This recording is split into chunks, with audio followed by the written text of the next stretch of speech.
like to call this meeting to order, September 22nd, 2025, meeting of the Board of Directors of Palo Verde Hospital District. Please stand for the Pledge of Allegiance. I pledge allegiance to the flag of the United States of America and to the republic for which it stands, one nation under God, indivisible, with liberty and justice for all. Joanna, please take roll call. President Carmela Garnica, Here. Vice President Rosie Rowell, Here. Director Trina Sarden, Director Dr. David Brooks, Present. Director Sandra Hudson. Present. Thank you. Okay, public comment. This is an opportunity for citizens to speak on the items not listed on the agenda that are of public interest and within the subject matter jurisdiction of the district. For the record, please state your name. The board has a policy of limiting any speaker to not more than 3 minutes. The board cannot take action on items not listed on the agenda, and board members will not enter into discussion with speakers, but may instead refer the matter to staff for the report and recommendation of a future board of directors meeting. Public input may be offered on the agenda items when they come up for discussion and or action. Is there any public comment?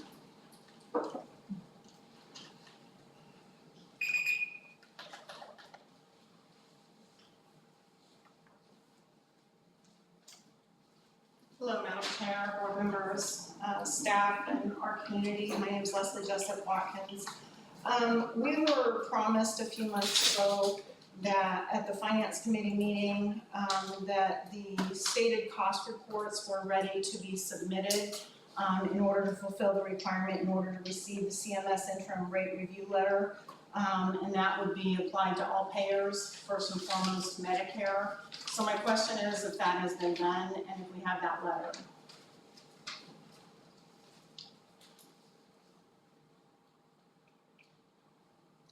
I'll take a non-answer as you don't know, you don't care, and you cared not to be transparent. It is a simple question whether or not we have that filing letter from CMS and if that was completed.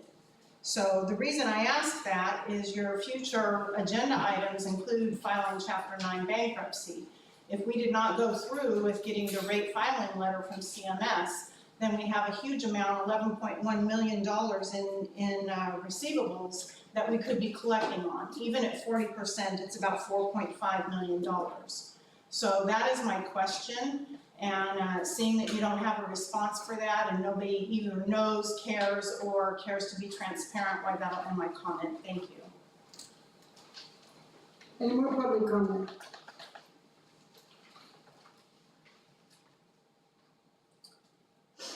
Seeing there's no public comment, is now closed. Is there any board member who has public comment? Dr. Brooks? Ms. Hudson? Absolutely.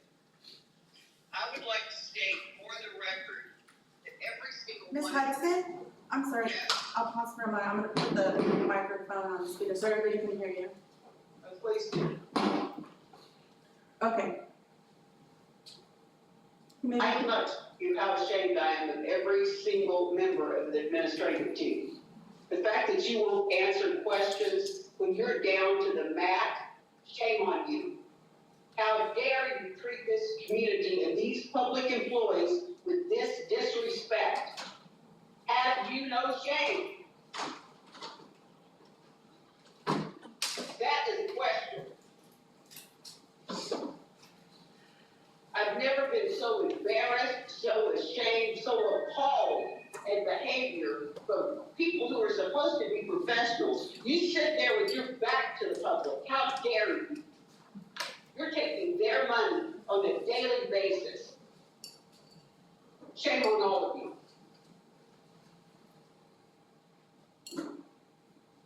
That concludes my comment. Ms. Sarden, you have any public comment or any comment regarding today's agenda?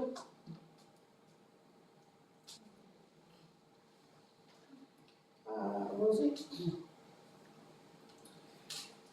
Okay, is there a motion to approve the agenda?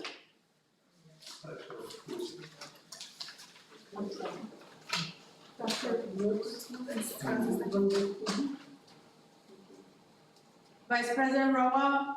Aye. Director Stardon? Director Brooks? Director Hudson? No. President Garnica? Aye. Review of the Riverside Local Agency Formation Commission, LAFCO. Municipal Service Review, Public Hearing Report, and direct the CEO and interim CFO to respond on behalf of the district, Ms. Sanaya and Michael Rose. Yes, Vanessa Burke will be opening the discussion. Oh, okay.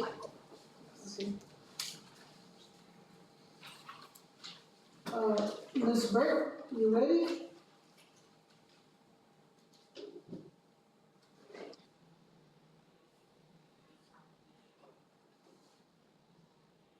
Yes.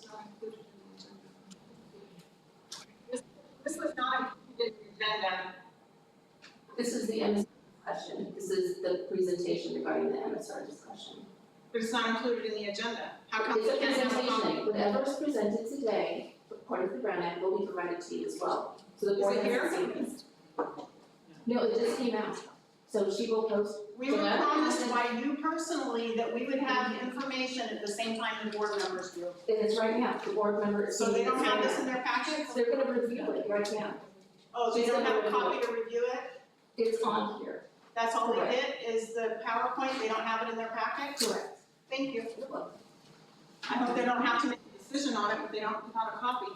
They have to memorize it.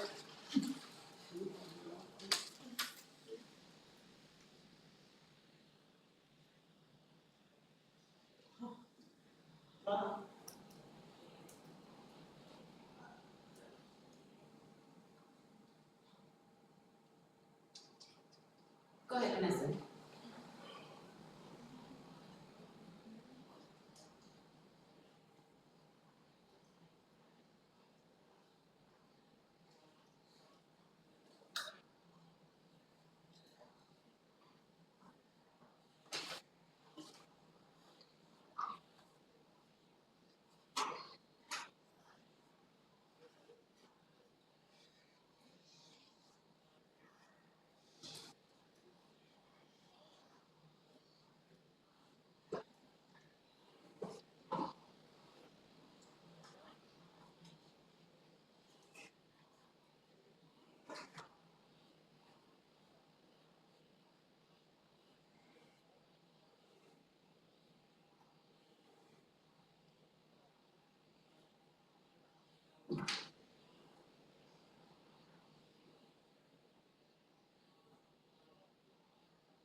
Does that mean those funds have been released from Medicare? The question was, what has happened with the Medicare funds? I think there's 8 million in Medicare, payments that need to be paid. Can we wait till, Vanessa, can we wait till after, she does the presentation so we can ask the questions? She was answering and it did not answer the question. Vanessa, continue please.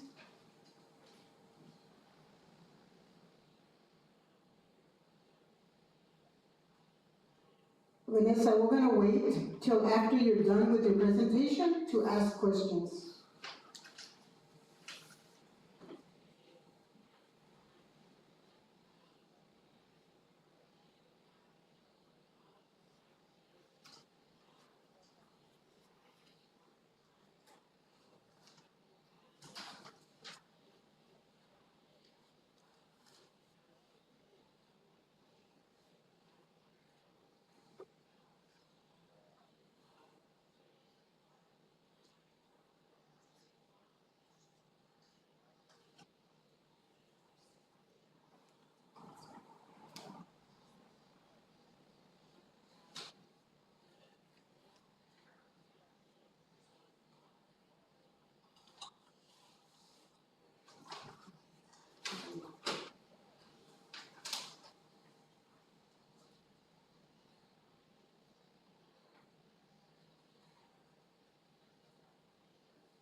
Thank you, Vanessa. So, as we've been reporting, particularly since the line of credit was pulled 4 months ago today, we are keeping track of the daily available cash on hand. This is not necessarily a countdown to zero, however, it is a constantly fluctuating number, depending on deposits coming into the bank and money going out for essential services to keep the hospital open. And with this, particularly in the last several months, great strides have been made in collecting on cash, on our receivables, particularly with the prison system and with Medicare, with that filing of the fiscal year 24 cost report and the withhold being removed, and that was presented at a prior board meeting that we got about $1 million in the bank August 1st from that Medicare fund withheld being removed. So we have made great strides to collect as much as we can. However, right now the district is at 6 days of cash on hand. So given the number of days of cash, and I would remind you back in May when the line of credit was first pulled, we were down to less than 14 days. So we've been able to keep the district open, keep services continuing, and keep our employees employed for 4 months on very little cash. However, this poses a very serious challenge to this district and the longevity of it that really does color and dictate the options that the district can take in regards to LAFCO's recommendations. And so with that, I would like to walk through both LAFCO's recommendations and then the options that the district must consider in each of these options presented. Next slide, please. All right, option 1 from LAFCO.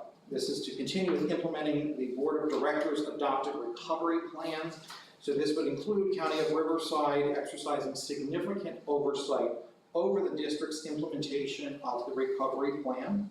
County of Riverside would need to provide all necessary financial assistance from the appropriate departments to ensure the district recovery plan is successful. And I would add that without that assistance, it would be very difficult to restructure without that outside assistance.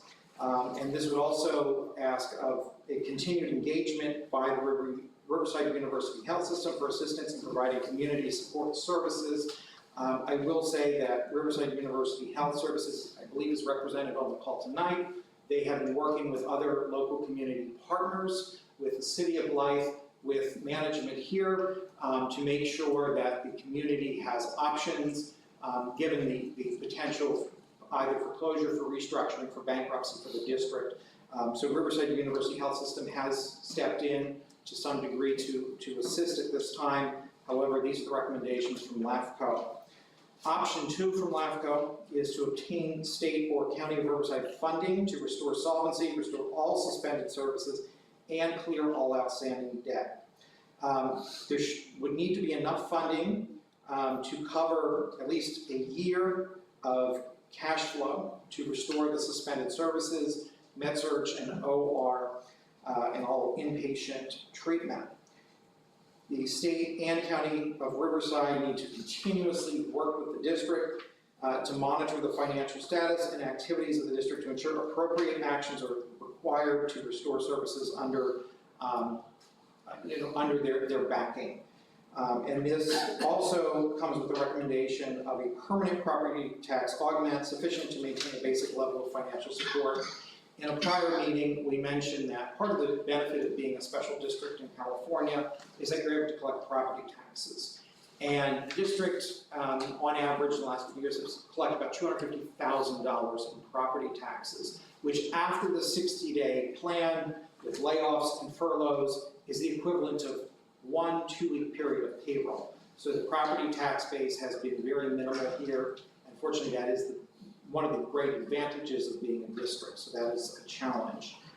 But I'm grateful LAFCO mentioned this in their review. So the district response from staff is that option 1 and 2 are best case scenario for the district. I'd like to mention that Becker's Hospital Review estimates that about 759 rural hospitals in the United States are expected to close, 26 of these being in the state of California. This is not unique to this district. This is a nationwide crisis. I've learned that there are 2 other small rural hospitals in the state of California that are in a very similar position as of us today, one in Central California, one in Northern California. In fact, when I first saw the headline for the hospital in Central California, I thought it was about the district until I read it. So with this, the district has had a lot of challenges, though, that are unique to the Palo Verde Healthcare District, which includes the turnover in finance staff, litigation, and local locational limitations, which has made it difficult to attract doctors and nurses and staff, where we've had to rely on outside contracts, particularly contract nurses, to provide patient care. So there's some things that are unique to the district, there's some things that are not and are really systemic, both in California and across the country. But from everything I've seen, including this Becker's article, is that the business model for rural hospitals in the United States does not fit the evolving nature of the healthcare industry. So county and state funding to help the district balance the budget, restore services, implement needed revenue generating service lines, and make needed capital improvement to the hospital would be a best case scenario in what they have presented. Next slide, please. Option 3 is to obtain commercial loan funding guaranteed by the state or the county of Riverside to restore solvency, restore all suspended services, and clear the outstanding debt. The funding would need to be sufficient to achieve all these items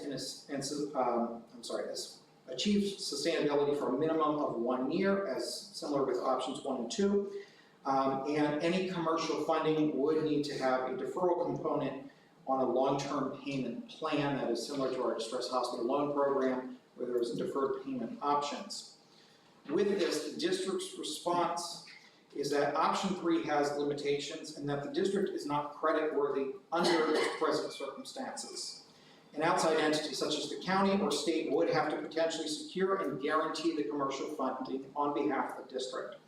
The district has sought replacement of the line of credit already and has been denied given its financial condition. Next is option 4, leasing the hospital to a public hospital or private hospital system. The lease agreement should return all suspended services within a given time frame and provide sufficient revenue to the district to cover outstanding debt obligations and administrative functions of the district. The district would need to have oversight of the hospital services and the financial status of the hospital. Option 8, sell the hospital to a private provider and dissolve the district. And LAFCO is authorized by statute to dissolve a special district. So response to both options 4 and 8 is that they both have the potential to restore services, and outside funding is a potentially viable approach. One clarifying item is that CHAFA did disclose to the district that any potential purchaser would either have to assume the ownership of the debt or would have to pay off the state debt unless it's a public agency or nonprofit. Any option for a management agreement or sale to an outside entity would require a vote from the public. To fully succeed in the future, any potential acquirer should have multiple physicians, including specialists, surgeons, and nursing staff that can increase access and expand services for the community. Part of the challenge here is that really to bring solvency back, it would be in the district or the hospital's best interest to add services to the district. However, it is much easier to cut costs to preserve cash instead of to add services, because there's a much longer lag time. And the very serious risk with these 2 options is that the hospital could likely close before this process is ever completed. And I apologize, I missed one. And part of the reason for this, the high risk of closure to go through these processes, is that we don't have, as a district, the financial resources to pay for an election. The district would have to pay for that election for either a management company or a purchaser. So there's an additional expense the district is not in a position to pay. As well as there would be some time needed to draft an RFP to potentially find a buyer, to obtain interest, to vet the offers, present to the board and public, and then to hold a vote. Next option from LAFCO is option 5. Form a joint powers authority with the district, the city of Blythe, and the county of Riverside. This allows for the issuance of debt for operations for the seismic retrofit requirements. It also provides the best representative partnership for oversight of the hospital operations for all district constituents. Option 6, City of Blythe or the County of Riverside assume ownership and operation of the hospitals and dissolve the district. LAFCO is authorized again by statute to dissolve a special district. City of Blythe or the County of Riverside would have to have the capacity and financial ability to support absorbing the hospital. The district's response to option 5 and 6 is that there are limitations to these. It is not generally customary for cities in California to run and operate hospitals, and therefore there may not be the skill set, knowledge, or experience to fully run a hospital and understand the very challenging and very complex nature of healthcare that comes with a hospital. Also, the time to transition from an independent freestanding hospital to a county and or city-run hospital would be time intensive and require more time than there probably is available. So with either a county and or city option, whether with the district or without the district, there's a very serious risk in terms of timing, as well as cash would be needed very quickly up front. Option 7, consolidate the district with the Desert Healthcare District and dissolve the Palo Verde Healthcare District. Again, LAFCO is authorized by statute to do this. Desert Healthcare District would have to have the capacity and financial ability to support absorbing the hospital. Option 7 would likely require a vote from the Desert Healthcare District constituents. This has the same timing challenges of options 4 and 8. And the Desert Healthcare District would also have to demonstrate an interest in partnering with the hospital or assuming ownership. The final option is Chapter 9, which is also option 9.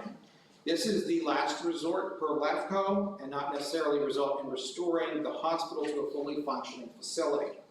Additionally, it could result in the hospital closing altogether. This option is the worst case scenario option and should only be considered if all else fails. The district's response to this is that option 9 is the most likely option, most probable at this time. If no outside funding from federal, state, or local agencies to improve cash flow, then it becomes really the only option for either reorganization or an orderly liquidation of assets and debts. Requesting to file for Chapter 9 bankruptcy is necessary when there's no longer cash available to support operations. Next slide, please. There are a few technical corrections we wish to address in the municipal services review. The first is that LAFCO states that financial statements audits are conducted biannually. They in fact should be conducted annually and were in the past. Second is a recommendation from LAFCO indicates that California Health Facilities Financing Association, or CHAFA loans, should immediately be forgiven. CHAFA has confirmed in a call in August that the distressed hospital loan program will only be forgiven in annual increments beginning in 2026 and ending in 2030. The forgiveness will be based on the hospital's financial ratios and quarterly information provided to CHAFA. For the end of fiscal year 2025, that will be presented on the October 1st meeting. The report was incorrect in stating that the bridge loan was $8.5 million. The bridge loan is $600,000. The distressed hospital loan is $8.5 million. The bridge loan will be in forbearance until December 17, 2027, upon completion of filings with CHAFA. The LAFCO report states that the district is not in default on any of its obligations. The district has been in default on the bridge loan since December 17, 2024. The loan is non-interest bearing and is secured by 20% of the Medi-Cal check rate. This default was removed due to the recent legislations passed by the state. Also, in regards to default, the district has suspended lease payments to the County of Riverside for the office building across the street from the hospital since October 2024. In the fiscal year 25-26 draft budget, the district proposed to vacate the property and is currently in the process of moving out of the office building. The report states that the district must anticipate and forecast future demands on services. This is a part of the long-range financial planning currently being developed, but growth in the city has been stagnant. The report states that the district website lacks transparency. We agree that the website lacks organization and functionality, but the records have been posted and made available. Transparency and functionality are different issues. In some places, the term medical is shown as Medi-Cal, so medical services versus Medi-Cal, a technicality we wish to address on page 11. The report states that the Palo Verde Healthcare District owns and operates a 51-bed hospital in the city of Blythe. Because the hospital was designated as a critical access hospital effective 7/20/24, it is now limited to only 25 beds. The report mentioned that there's a downward trend in revenue due to the suspension of services, assumed to be referring to the 60-day plan. However, this report did not take into account the resulting positive budgetary impact when considering the reduction in associated costs. So my recommendation, given the LAFCO responses and 4 months of this hospital living paycheck to paycheck, although staff agrees with LAFCO's findings, with their recommendations, at this time, my recommendation is Chapter 9 bankruptcy. We have worked so hard to keep this hospital open, to make sure that there are emergency services for our community, and to keep our employees employed. Right now, Chapter 9 gives the district the best option to either continue operating and to keep our employees employed with legal protections that are needed at this time, given the very low cash balance that the district holds. With this, there are many options that we have looked at through these past several months. We have worked with our state and local representatives. We have worked to collect on our receivables balances and have extended the life as long as we can under the given circumstances. So although we do agree with most of LAFCO's findings and their ordering of options for the district, unfortunately at this time, Chapter 9 is the most probable option for the district.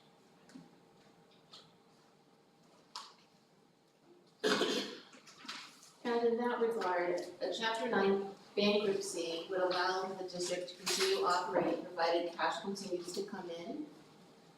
And it provides many protections such as an automatic stay with respect to litigation, an opportunity to prioritize and pay debts.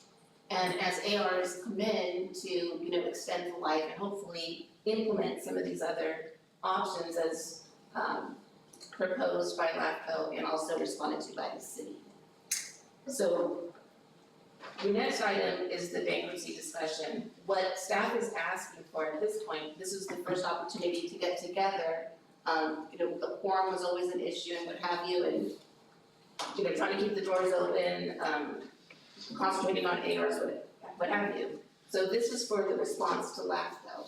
So they need direction on the options that you guys like, and we can go over them again, Michael will, and how you want that to be presented to LAFCO.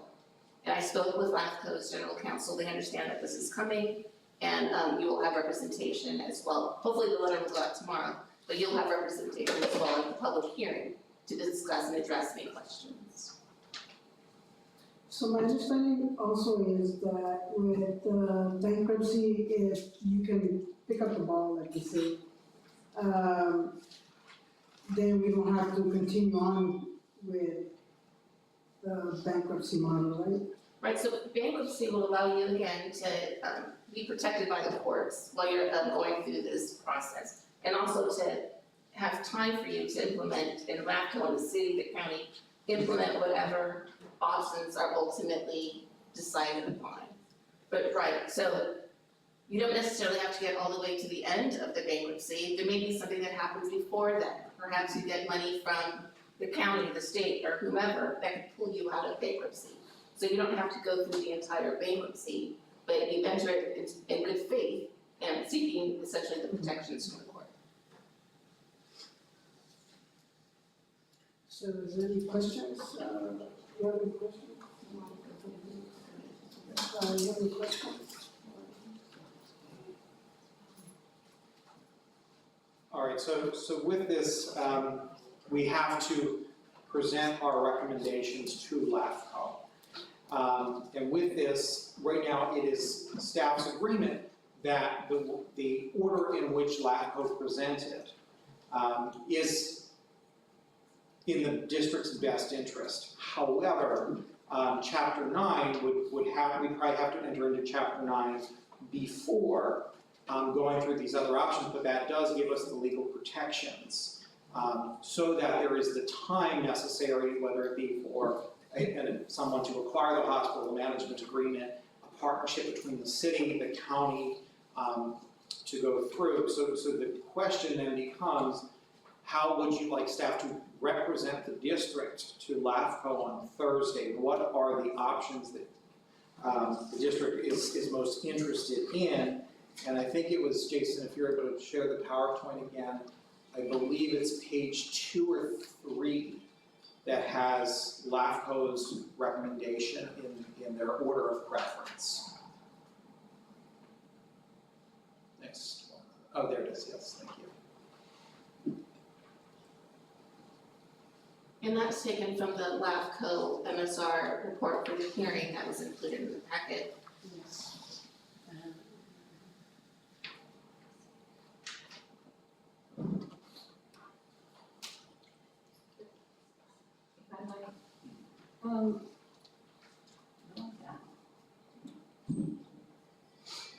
Michael, now you said LAFCO recommends best case scenarios is 1 and 2. Is that in conjunction with bankruptcy? What do they feel about the bankruptcy? So in the list, bankruptcy was the very last option, which is option 9. That is their, I guess, least favorite option. Right. However, Worst case, yes. worst case So option. right now, this would be last resort. However, given the district's current financial status, this would have to supersede options 1 and 2 to be able to get the district to a point that one of these other options could come to fruition. So 1 and 2, the district working to right-size the hospital, enhance revenue, including a significant amount of county oversight and cash from the county, potentially adding to the revenue or tax revenue base. That is their preferred option. The next favorite option is option 5, which is the joint powers authority with the district, the city of Blythe, and the county of Riverside, because this would give a greater oversight over the hospital. This would make sure that there's greater partnership with all the constituents, because that would involve the city, who has a vested interest, the county, and the district. So this could provide benefits for funding, for oversight, and restoring services. So there is a good option here with this. Option 4, leasing the hospital out to a private hospital, or seeking outside management of the hospital. And I understand that in the early 2000s there were management companies. I believe Brim was one of them. I forget the name of the other. So the district had been in this position before, where the district still is retained to provide oversight of that organization that would come in. The issue with this option is that there's likely going to be a vote. We first would have to identify a company that would be interested to come in, then vet the offer, bring it here to the board, bring it to the public to get input, then put it up to a vote for the constituents. So with this, although it's a good option, there's a significant lag time.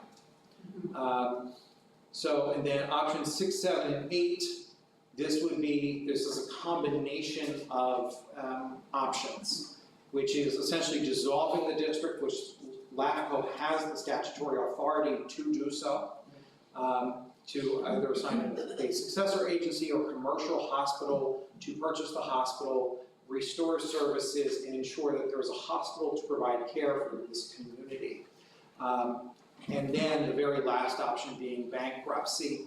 And just unfortunately, given the timing of this, given the cash available on hand, my strong recommendation is Chapter 9 first, to at least afford us the time to be able to explore these other options based on LAFCO's review. But the district has to provide a response to LAFCO.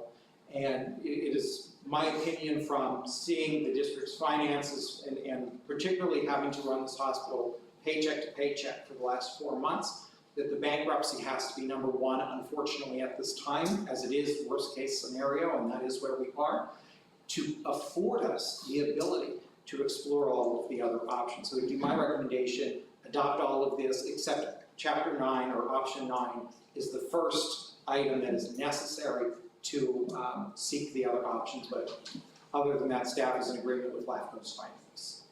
So just like a brief, how many months do you think it take to accomplish option 1 and 2? That would be highly dependent on the county.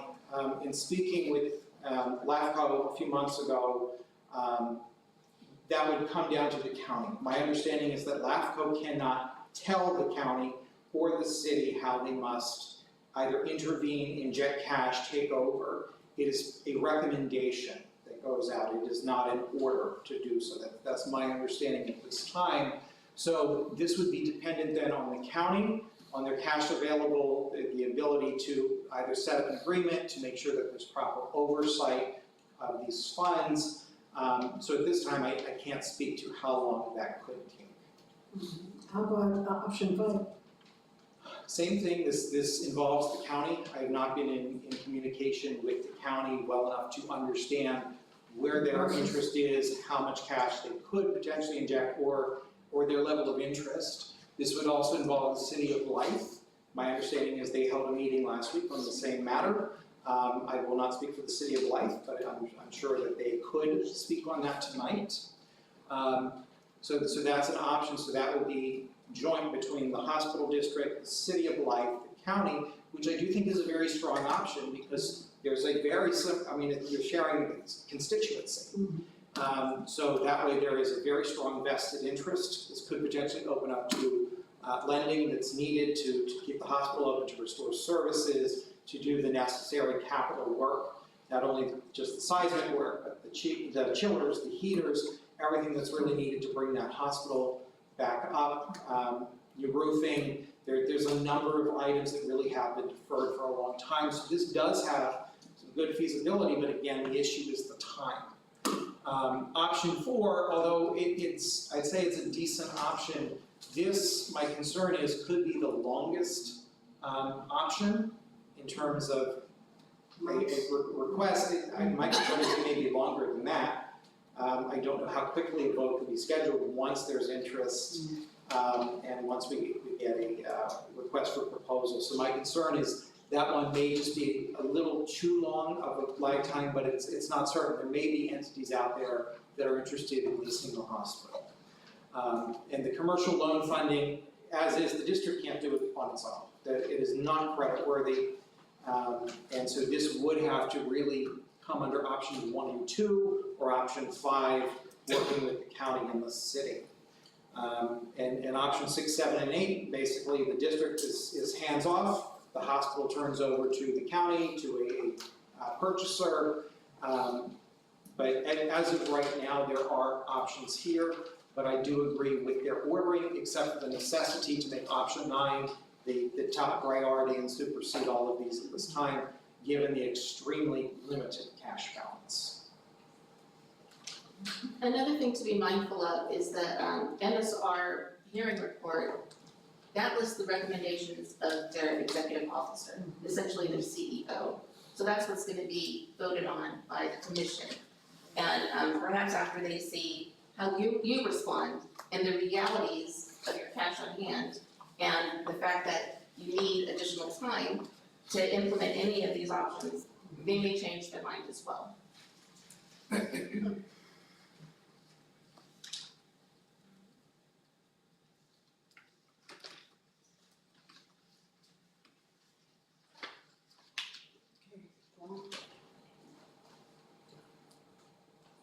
First we have to adopt a resolution. She's speaking to the mic. First, we have to adopt the. You need to, if you're done with, comment, then you open it for public comments. Yes. Okay, public comments?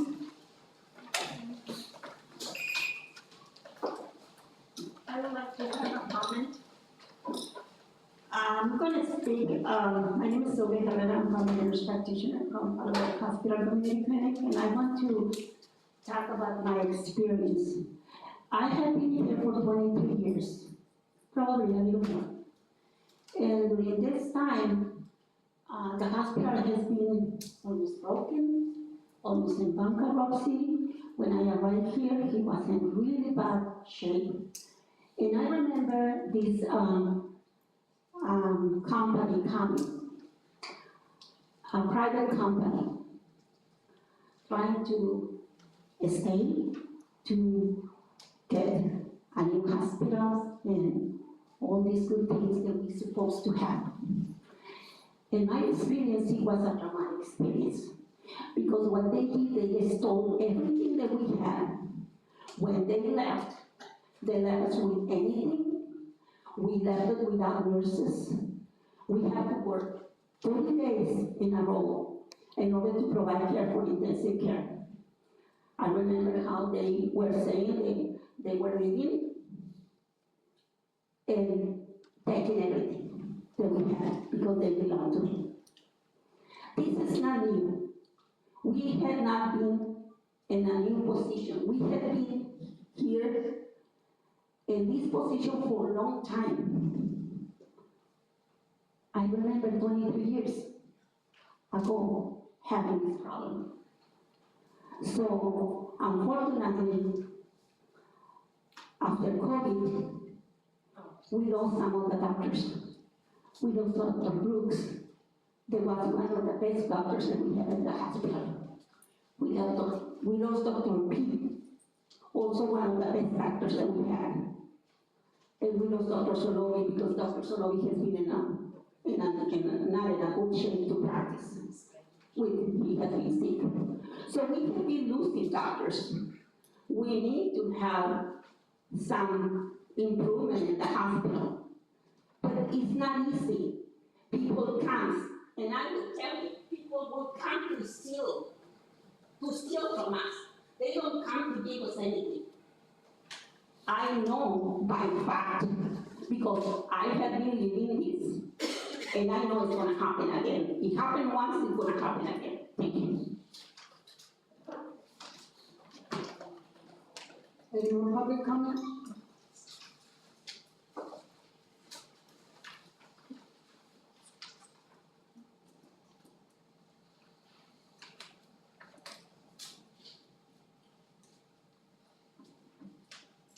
Leslie Jessup Watkins, I was hoping to hear from Ms. Burke with regard to, she was trying to explain cost reports and the interim rate letter and all of that. So I would like to continue that if she's capable or available. Vanessa? Vanessa, you're muted. Yes, Ms. Vanessa, I was the one that asked the questions earlier with regard to the cost reports, and you've since indicated that the app was approved on July 25th, and we now have a current interim rate letter. Michael indicates that we got a whole whopping $1 million on 8/1. So I'd like to know how much we have in receivables that are still outstanding based on that interim rate letter, because a few months ago it was like $8 million, and I understand it to be over 11 now.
So you do agree?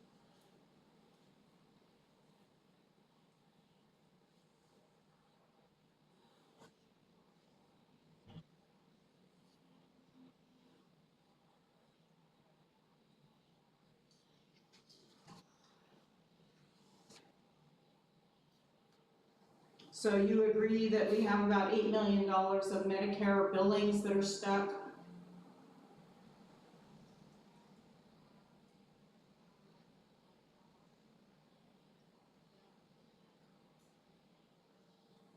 Um,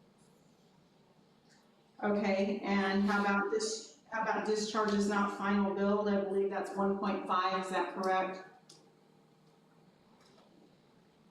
Yes, 1.5 million, is that correct? Okay, coding, and docs missing 600,000, is that correct? 600,000, give or take, for coding and documents missing? Yes. And how about patient registration incomplete, about 300,000? And Medi-Cal, about 900,000?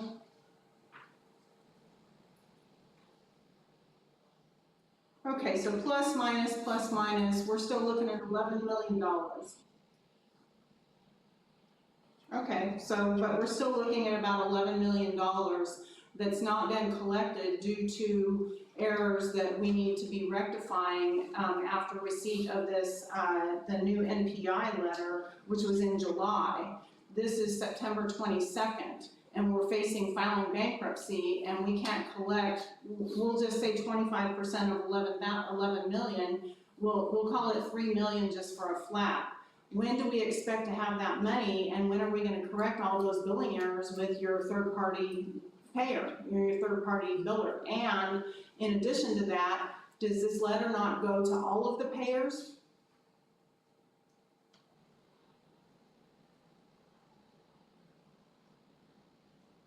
Yes.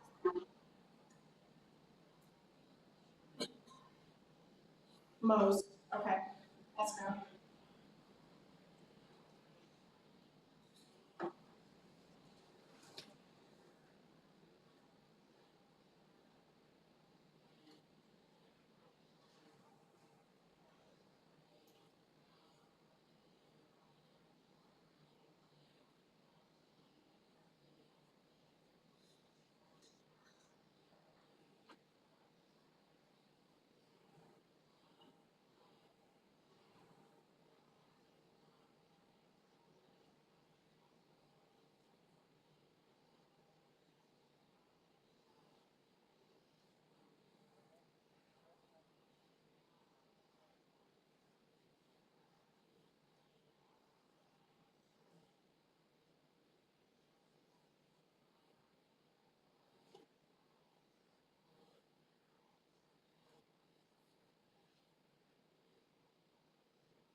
And so having said all of that, Ms. Burke, what do you feel the amount that we can collect and how long is it going to take? We've remedied this, we've got our interim rate letter from Meridian. All of these things have been put into place, we're having weekly meetings, and we've gotten $1 million since July, or actually July 9th was when you said it had been done. And so in 60 days' time, we've not been able to correct all these billing errors and get some money into the hospital.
So having said that, and that it could be, 14 days if we worked on it this week, how many weeks have we been working on it? You said you got this letter, back in July and got it approved, so, this is now September. And so how many more weeks is it to fix all this?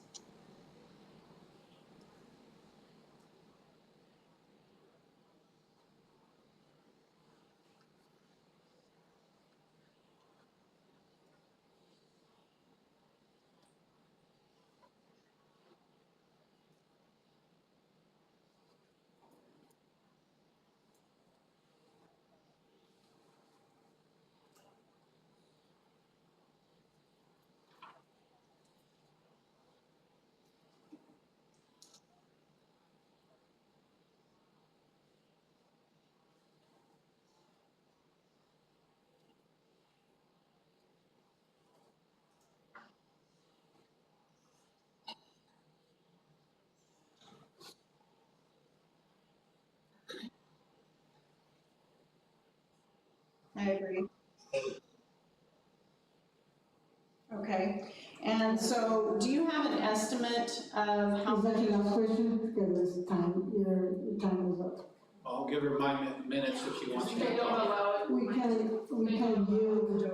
It's all the same question, Ms. Garnica. It's all the same big picture of how many millions are out there versus how much we're going to collect versus you filing bankruptcy tonight. And this is your community here. Are you gonna shut us down? Really? It's all part and parcel. My next question is, have we lost money because of untimely filing? And if so, how much? And I think that we're owed that.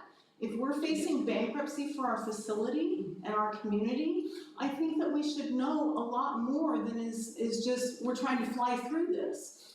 I mean, that's not fair. I'm sorry, it's just not fair.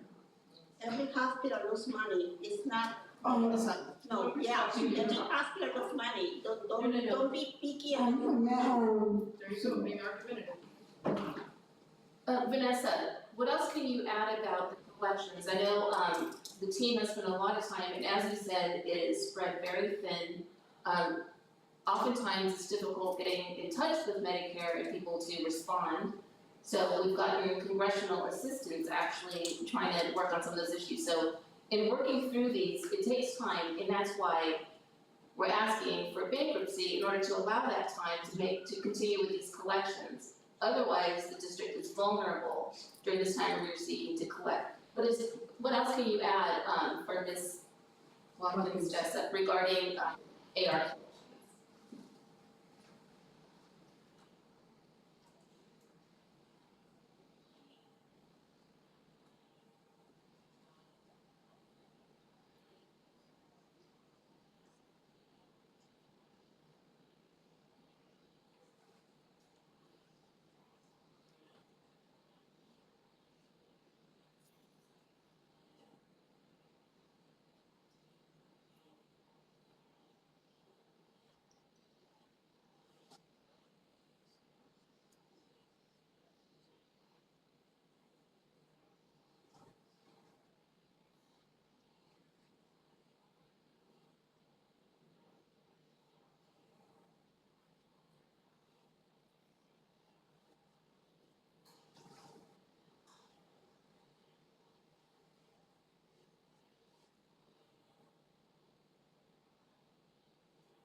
Did you say 17 million in outstanding claims?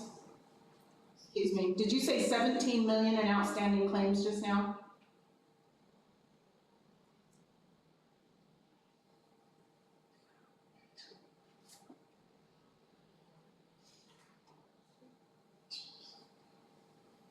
Thank you. Sorry, I didn't mean to interrupt, I just wanted to make sure I heard it correctly.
Do we have a?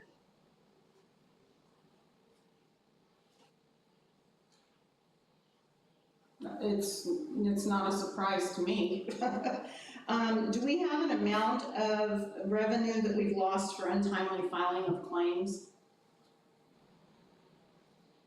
Do you know about what it is? Okay. And Michael mentioned earlier that we would need 1 year of cash. You're saying that $4 million would help keep it open and afloat, but he stated that we needed 1 year of cash. So which is it, and how much is 1 year of cash?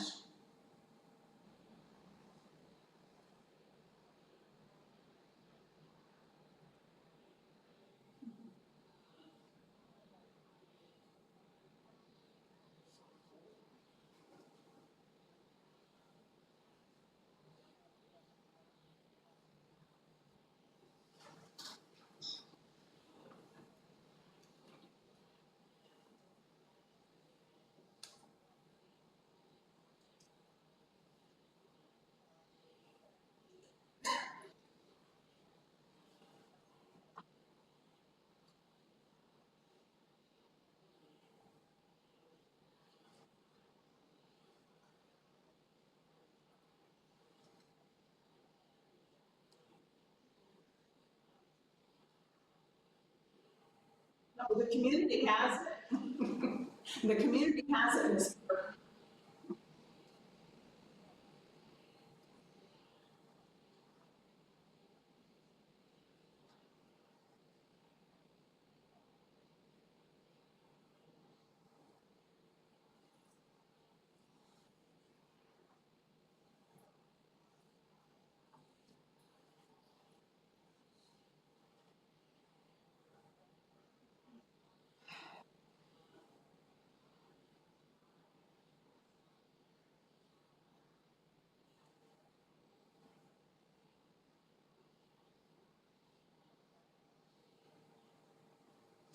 So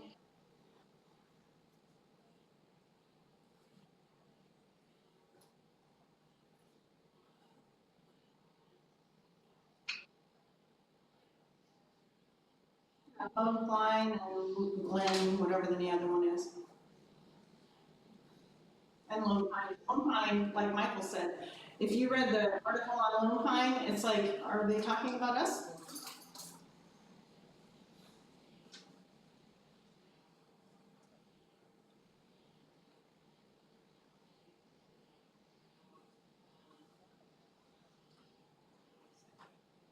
And their situation's a lot different. Let me just also say that with that 4 million, we're also hoping that the district could become involved in the Big Beautiful Bill and the new rural hospital for programs. The So 50 billion. Costly. That's costly. And it's not gonna happen. We're not gonna qualify.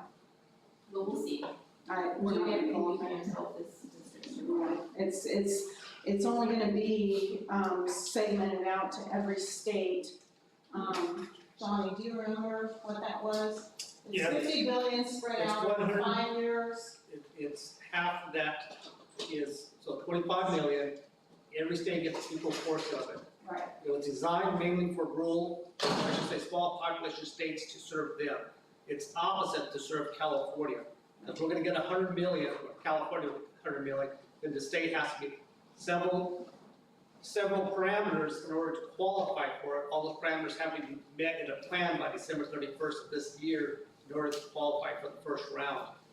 And you can't use it for operations past debt, nothing. Right. I mean, it's infrastructure, basically, is all it is. So unless we're gonna do that, we can't even stay afloat, so.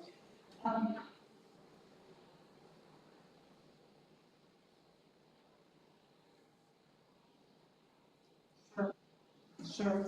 Okay, so if we were to take the cash stuck items, your Medicare at 8 million, your DNFB at 1.5, your registrations at 300,000, your Medi-Cal at 900,000, and your coding and documentation at 567, where's your priority at as far as your staffing and even in addition, with limited staffing?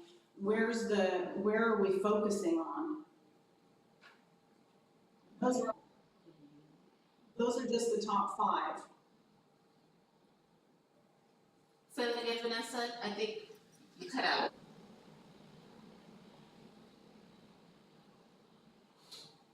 Medicare. So it'll be $8 million worth of Medicare, or it's probably more than that, she said. The Medicare funds, we will be presenting an in-depth presentation of this on October 1st, so I think that would be able to shed more light on this. So that way we can talk about this more at length, provide you with the details that you're looking for. Okay, thank you. One last item that Michael stated was the cost of an election, that we can't afford that. So I think, do we have an idea of how much that's going to cost if we did some of the options that LAFCO's looking at with regard to selling or whatever, if you had to go out to vote? Do we have an idea of what that cost is from the registrar?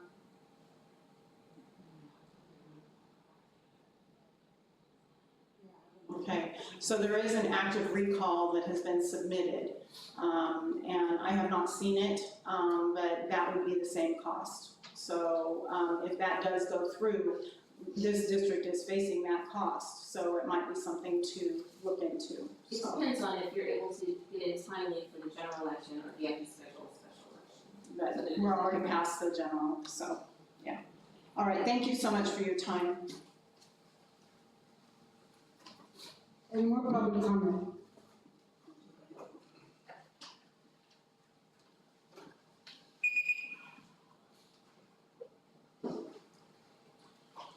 Yes, my name is Joy DeKoenig, and I want to thank Leslie for her details and going over, and that's unique.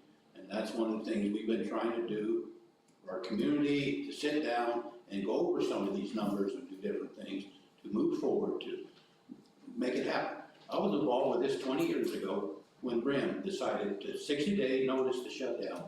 Hospital district only had 250,000. The city of Blythe worked with everybody, got things accomplished, and we had $2 million we loaned to the hospital, and we made it all work. It made it work. And that year, the hospital ended up with $23 million. So I'm just using that as a good example of what happened in the past. But one thing, my concern is, what's this bankruptcy gonna cost? Have anybody run the numbers on this bankruptcy? When Mr. Hayes is on the phone, he'll be able to provide some insight on that. Okay, just curious about that cost, because you're concerned about an election, what that costs, what this is gonna cost, it's all part of the ballgame to make things happen. But when LAFCO sent this thing out September 3rd, and it, you're just getting to it right now. I don't know if you guys actually sat down and went through this yourself, this booklet, but you see in here, they wanted their recommendations by the 16th. The 16th, so they could be in their agenda. In their agenda to sell 3. What you're gonna get the information to them now is only gonna be presented to them at the meeting. So it's, it should have been done in a timely more matter, so things can get accomplished, so those people can understand and review and ask questions to get things accomplished. But one thing I'd sort of like to see, if you can postpone this bankruptcy till after the LAFCO meeting, if that's the direction you're gonna go. But that's one of the things I think it's unique to see what happens and what comes out of those people over there, and maybe there's some ideas or something like service. But if maybe can wait a little bit on this bankruptcy. Thank you.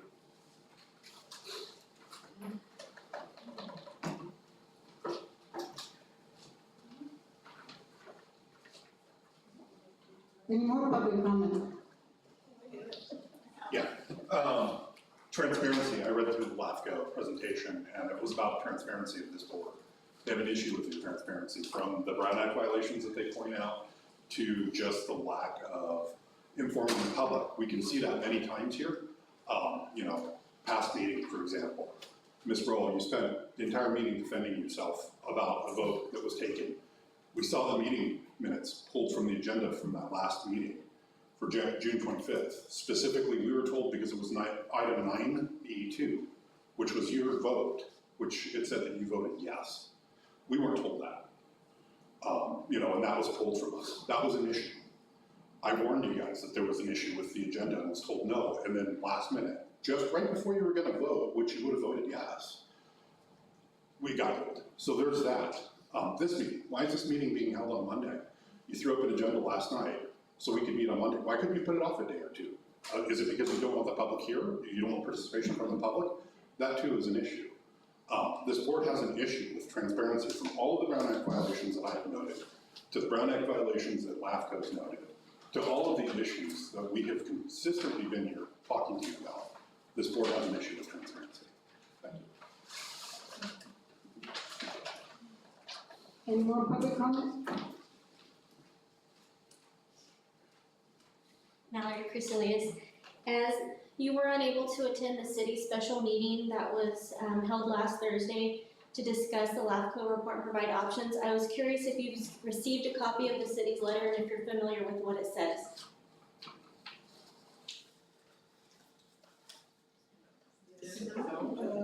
Okay, I'm just going to share some of it with you. Although the city agrees that the future success of the district and Palo Verde Hospital is dependent upon restoring services and obtaining new funding, it is unclear if the current board of directors can lead that charge. The board's lack of transparency during this time has further eroded the public's trust in the ability of the board to adequately address this dire situation. It remains unclear whether the Palo Verde Healthcare Board of Directors has a plan after day 60. There has been no discussion related to the reopening of critical healthcare services, including admitting patients at Palo Verde Hospital. The executive officer's preferred options assume that funding from the state, county, and/or loans will be delivered to restore operations at Palo Verde Hospital. But based on discussions with state and county representatives, it is the city's understanding that no funding will be provided with the current board in place. There is no confidence that the current board of directors will properly handle new funding or use it to correct the structural issues at the Palo Verde Healthcare District. The Blythe City Council held a special meeting on Thursday, September 11th to discuss the municipal service review and determine the best option or combination of options presented in the MSR, with the goal of restoring Palo Verde Hospital to a fully functional facility. No Palo Verde Healthcare District board members or executive management staff attended that meeting. The city believes that the current board has proven to be unreliable in its ability to properly manage the Palo Verde Healthcare District and the operation of Palo Verde Hospital. The community members in attendance at the meeting expressed similar concerns and sentiments related to the ability of the current Palo Verde Healthcare District board to properly manage and operate the hospital. The lack of attendance by the board and executive management at the special meeting also made the need for a new board of directors more evident to the city council. The city of Blythe needs a fully functional hospital. Our community needs reliable health care. The Blythe City Council believes a new board of directors is necessary to achieve a fully functional hospital and reliable health care for the community. As such, the city council believes the best path forward is option 7. Consolidation of the Palo Verde Healthcare District with Desert Healthcare District and dissolving the Palo Verde Healthcare District in concert with option 2, which is state or county funding, to restore solvency in all suspended services and start the process of clearing outstanding debt. As noted in the MSR, the Desert Healthcare District has the capacity and financial ability to support absorbing the hospital. They have also skilled management and expertise in running a healthcare district, which is currently lacking in the Palo Verde Healthcare District. Can I have some of these mine, please? You can have mine. Thank you. Options in the MSR include the City of Blythe or County of Riverside assuming ownership of the hospital or forming a joint powers authority between the city, county, and healthcare district. The city is not in a position to assume ownership of the hospital or take the responsibility of operating the hospital, even part of a joint powers authority. However, the city has been and is still committed to working with the hospital along with our county and state partners to do what is necessary to restore full operations. As outlined above, the city believes a critical element for achieving the goal of a fully restored and operational hospital with financial sustainability for the long term is removing the existing board of directors. If LAFCO pursues an option that results in the removal of the current board, some of the options presented may not be necessary. Finally, the city agrees with the executive officer's opinion that bankruptcy proceedings would be the worst case scenario and should only be explored if all other options fail. I agree with the mayor that the bankruptcy proceedings should be tabled until after the LAFCO meeting on Thursday. Our community deserves a chance to work through this, to keep our hospital going, to have our hospital restored to a fully functional hospital that can admit patients. And there's one option that is unfortunately not in the LAFCO report, but it is an option. You can resign. You can resign from the board willingly. We don't have to spend money on a recall that the hospital district cannot afford. We can bring some people in who can move this forward and work through these options with the city, with the county, with the state, and with LAFCO to best serve our community. Thank you.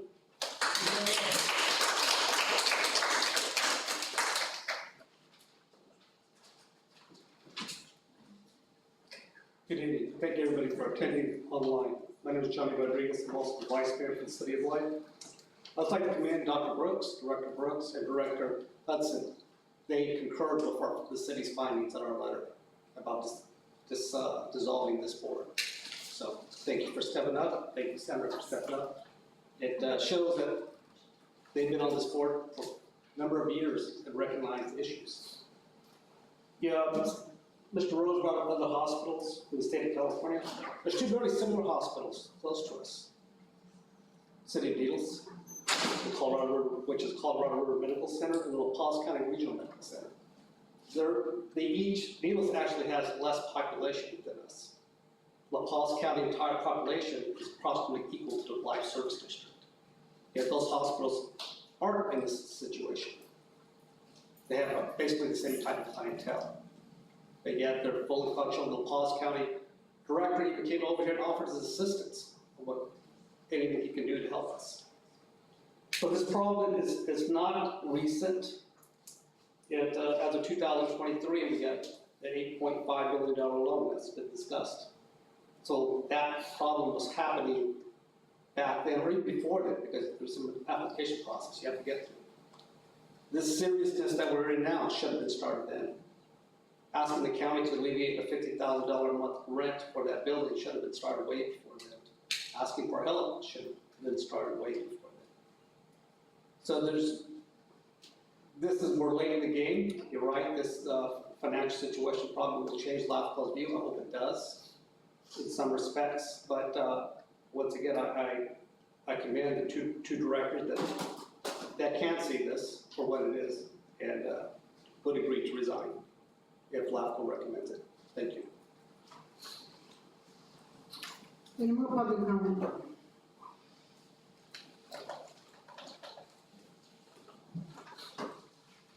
Good evening, my name is Dee Coates, and I don't know if you've read this. This is the current LAFCO report for the 25th, what's going to be happening in the meeting. Did you read the letters that were in it from our community? And the thing is, we've done everything we can to work with you. You shut us out, you've ignored us. No one has accused you of taking a dime for your own gain. We just want to know where you have spent the money. I don't think that's too hard to ask. Ms. Anaya sits over there and she acts like, well, you guys are just a pain in my butt and I'll deal with you later. The board ignores us. Where Michael just keeps his back to us all the time, he can't even face us. And the thing is, you know, we want our hospital. We need our hospital. But you're forcing us to do a recall that's going to cost probably $26,000 or more that this hospital can't afford. But that's the only way we're going to get you out of here. If I were you and I had my decency about me, I would resign and let somebody else come into the board and you sit out here and you judge them and see how they do. But I'm telling you, if you don't let go of this board, you're taking it down and a community with a sinking ship. And that's going to be what you can leave for the rest of this community to remember you for the rest of your lives. That you sunk our hospital, that you've lost the only way we have for medical care in 100 miles. And I just can't believe you guys would do that. I just cannot believe that you are going to file for a Chapter 9 when you can postpone it, you can work it out better. I can't believe that you've already decided all this stuff when LAFCO just came out with their options.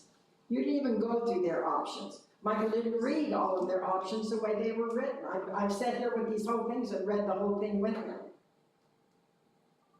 And there's no answers from you. Just look at me and just, you know, it's frustrating. It's very, very frustrating that you can't give us an answer.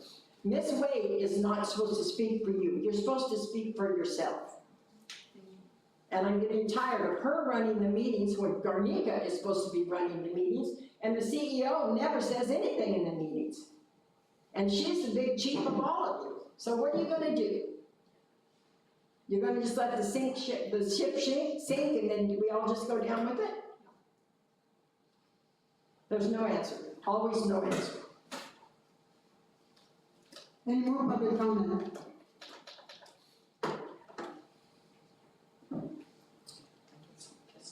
Okay, we will now close public comment. Is there any comments from the board? Dr. Brooks?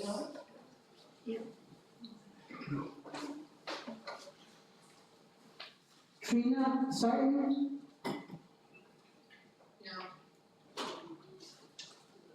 Ms. Hudson? I have to tell you, Mr. Arnica, I agree with the statements that have been made. I think it's time to wrap this up and to let someone else have a go at it. We are not making progress. We have not made progress in quite some time. I think our leadership is weak, and I think it's time to do something before it's too late. Thank you for your time. Ms. Rowe? Not at this time. Okay, I don't either. Okay, so. Oh, yeah, I did. She didn't have it. I asked her.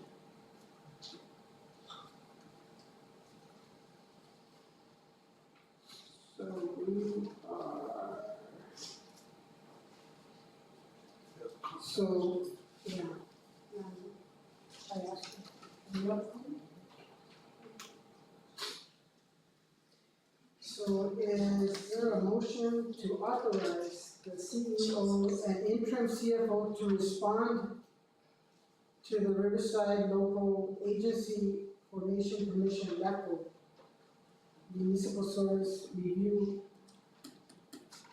Is there a motion for that to? That's proposed by the interim CFO. Yes.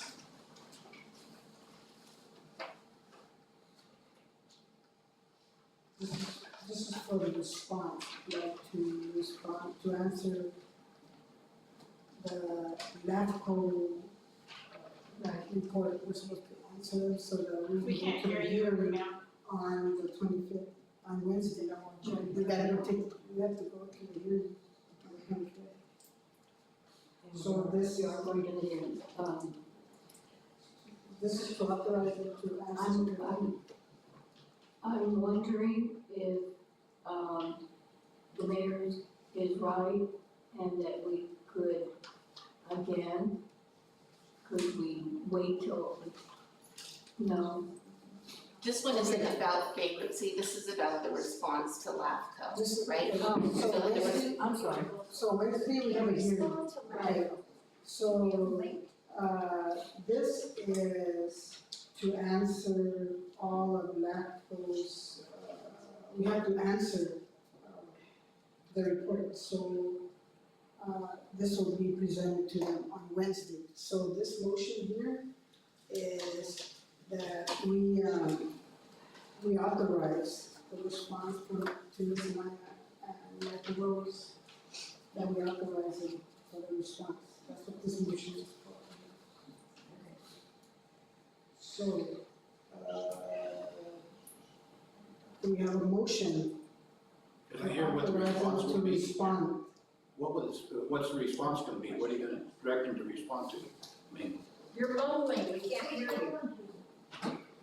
The response would be that chapter 9 would be necessary, assuming board action on the next item. However, the board agrees with LAFCO's order of options given to the district.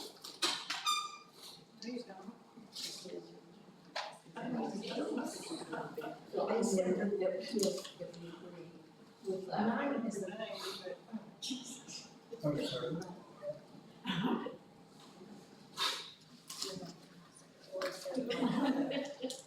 You just confirm to make the motion. She made the motion and Dr. Brooks seconded it. Thank you.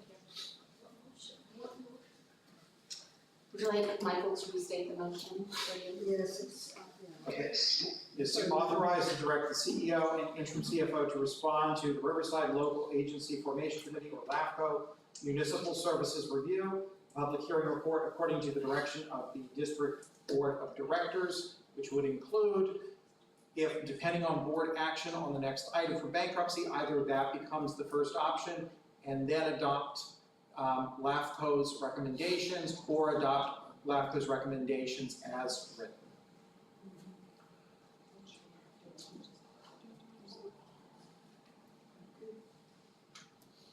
so call for the question? Vice President Broadwell, Aye. Director Stardon, Aye. Director Brooks, Abstain. Director Hudson, I'm voting no based on the fact that they were not timely in their response. If it was due on the 16th, it should have been there prior to the 16th or by the 16th. No. President Garnica. Aye. Of course. Okay, so now we move on to, next item.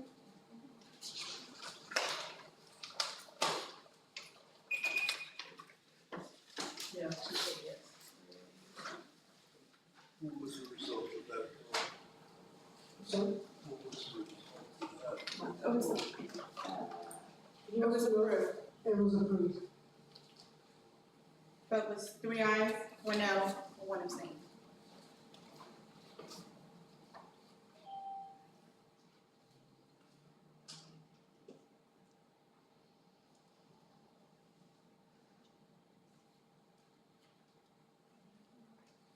And can you make that known to LAFCO, the vote from the board, so LAFCO knows? We will, Joey. Okay. We'll be there. Well, I know. Okay, well, I'll call Gary. we're going Wednesday, we're gonna be at the hearings, or Thursday, I'm sorry, yes. We'll be there at the hearing.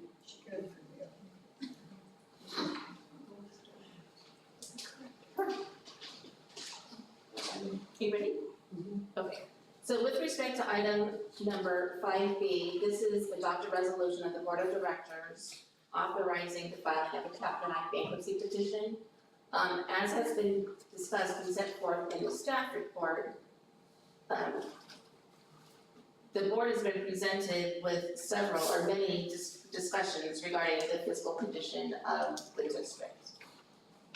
In fact, and set forth many of the dates here.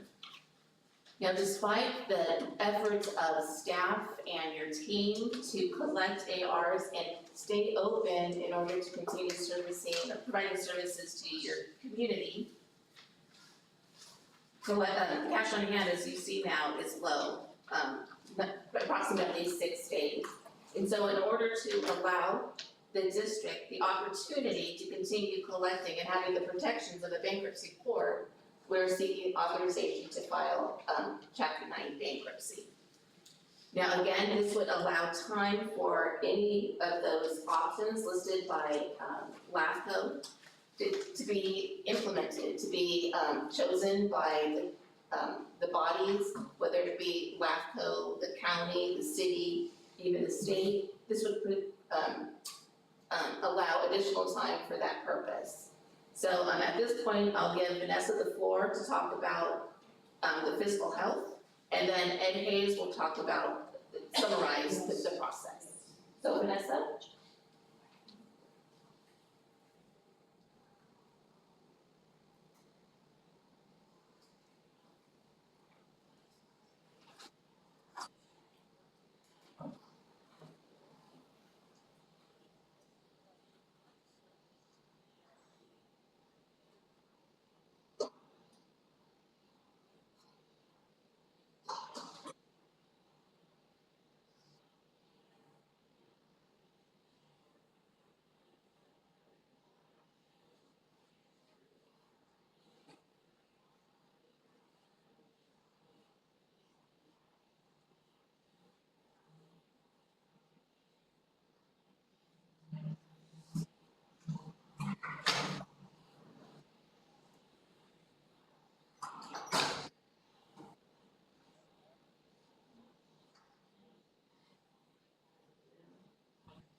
Yes.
questions?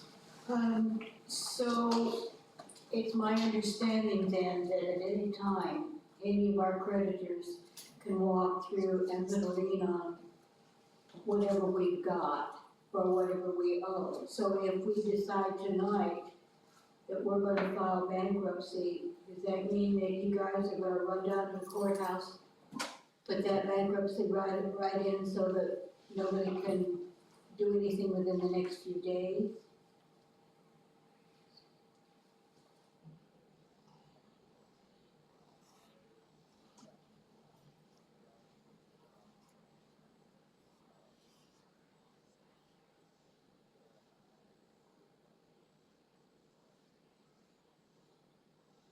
Yes, there's been a question of whether we could put off the bankruptcy for a few more days.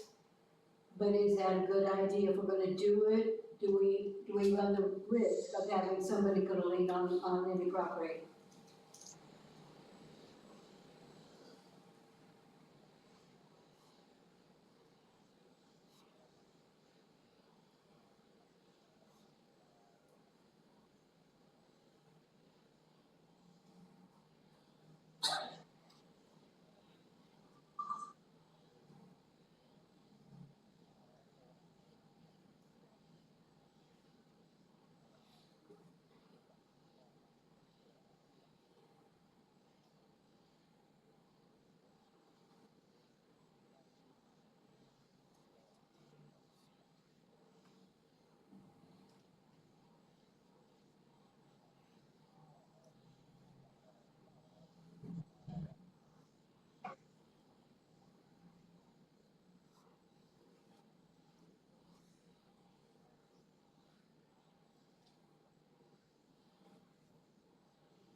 So then my next question is, if we start this bankruptcy and by some miracle,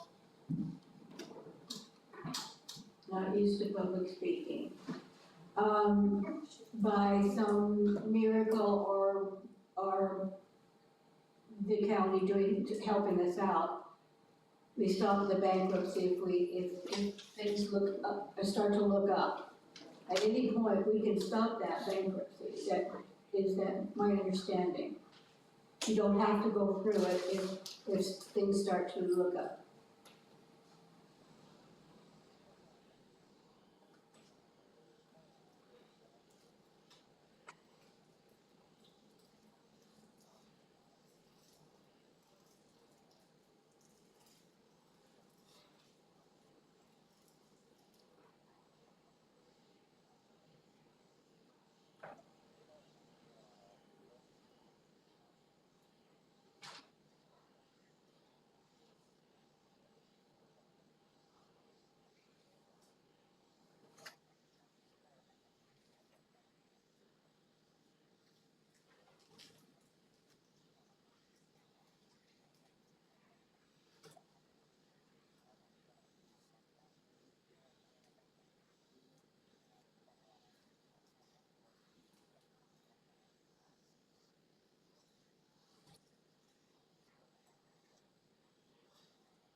Thank you.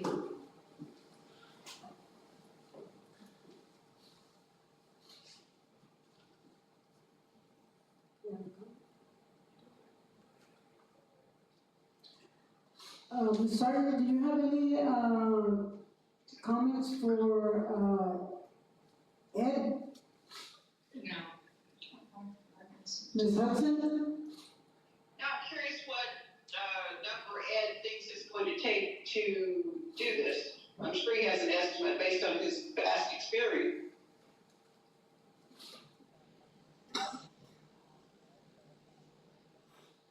Well, what's your hourly rate? Let's start there.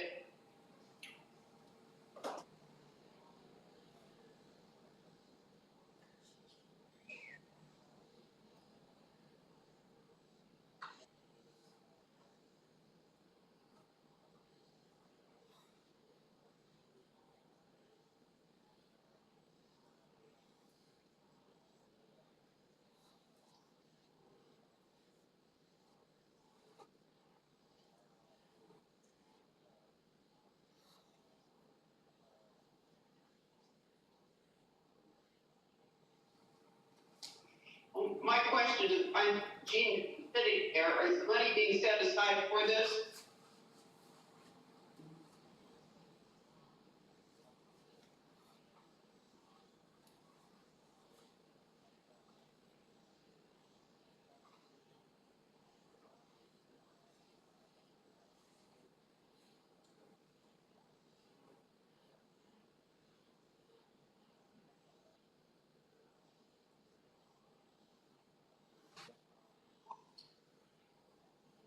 What's paid?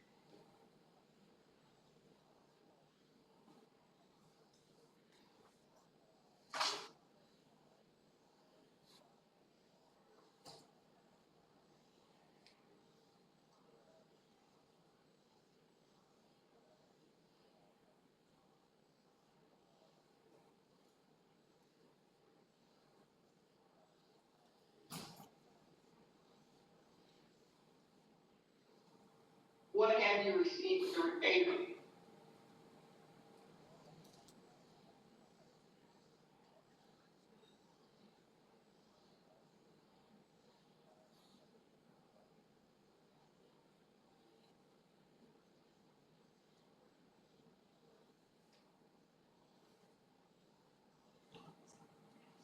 Thank you for your time.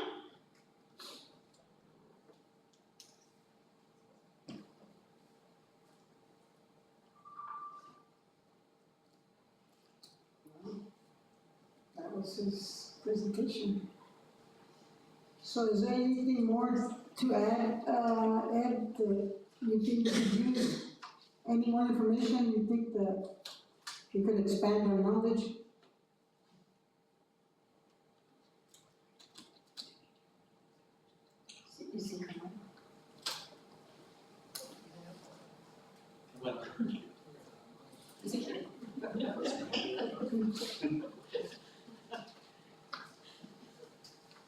You may want to ask him again. Ed, is there any more information that you think that we could use that, might expand our knowledge a little bit more on this, bankruptcy?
thank you.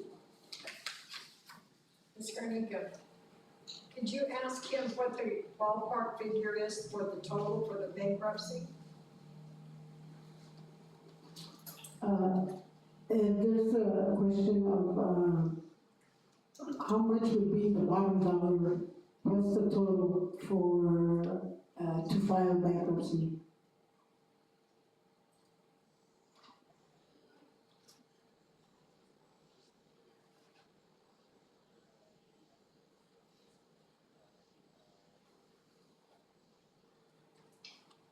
Yes? No.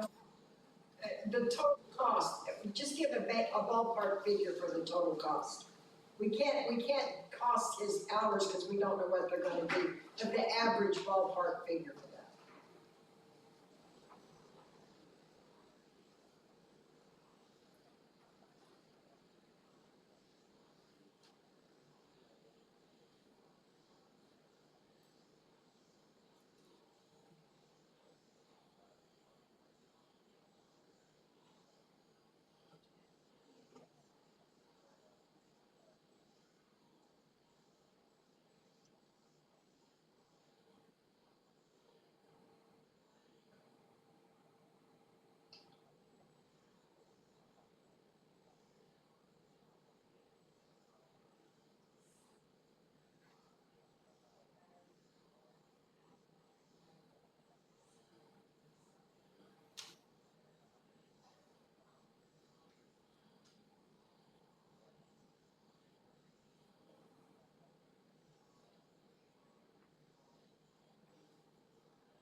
But that's not starting at Chris.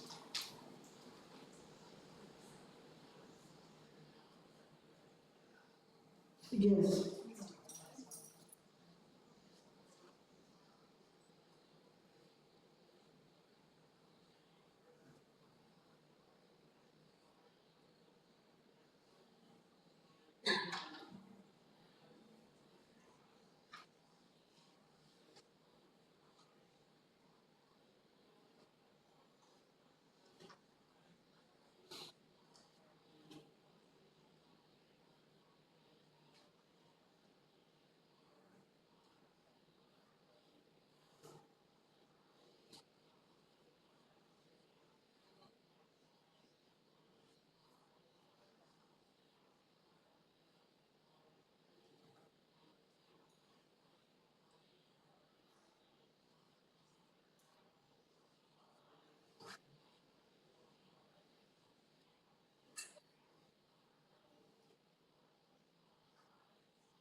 There's another question.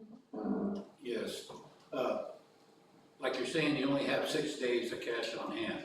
So how are you gonna be able to pay the bankruptcy? Where's this money gonna come from that's gonna pay these people? Is he not gonna get paid and file against it too? I mean, this is where I'm coming from. Where's the money gonna come from for the bankruptcy? And number two is that he's saying you file a bankruptcy, then everybody else still gets paid.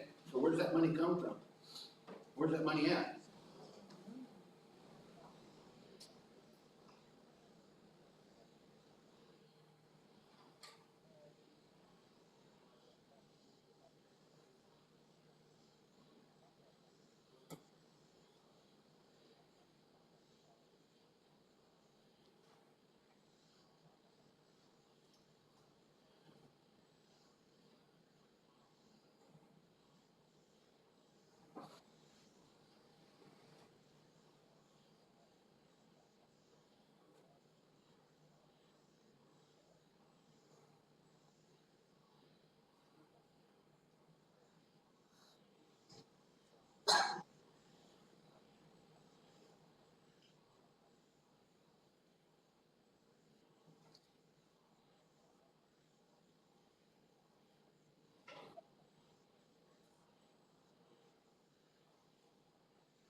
Oh, my.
But you don't still have, like Sandy Hudson asked, what's an estimate what this would actually total cost, not attorneys, everything, what this cost is gonna be? A rough estimate.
Yeah, but one of the things is, your creditors now, or your suppliers, when they find out about this, they're gonna say, well, I'm not selling you nothing no more, we're cutting you off. So where's the hospital gonna get their supplies from if they're not, the people know they're not gonna get paid?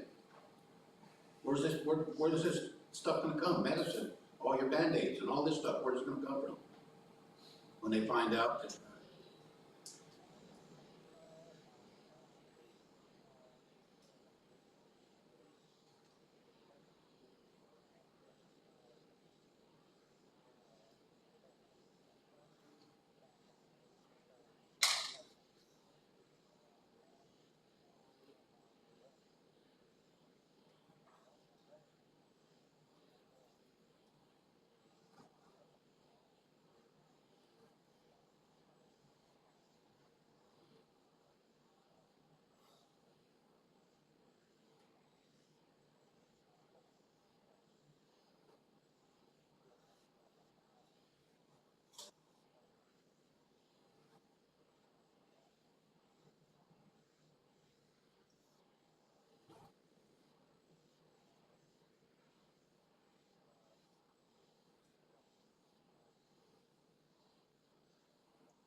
they think,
I have another question for Ed. I'm sorry I didn't catch his last name. Hayes.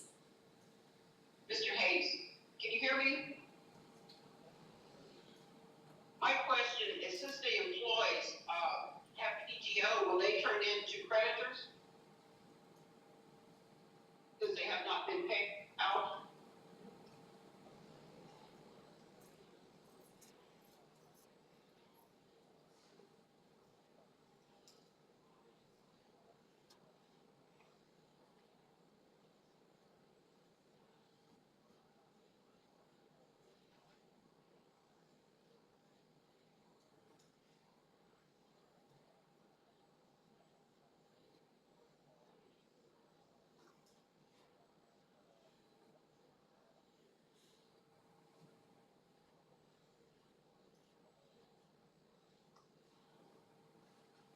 So they also have to take a percentage of the cut. They will also have to take a percentage of a cut. They will not be receiving their full benefit. We'll be negotiating with them an attempt to settle out with them.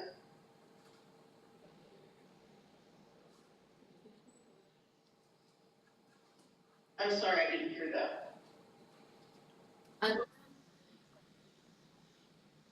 Oh, hold on, Vanessa. Ms. Hudson, can you restate your question? They didn't hear you. I will be glad to restate my question. My question is, with the employees as creditors, they'll also be subjected to taking a percentage in a cut. They will not receive their full value of their PTO. Is that correct? Is that my understanding?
I appreciate this time and response, thank you.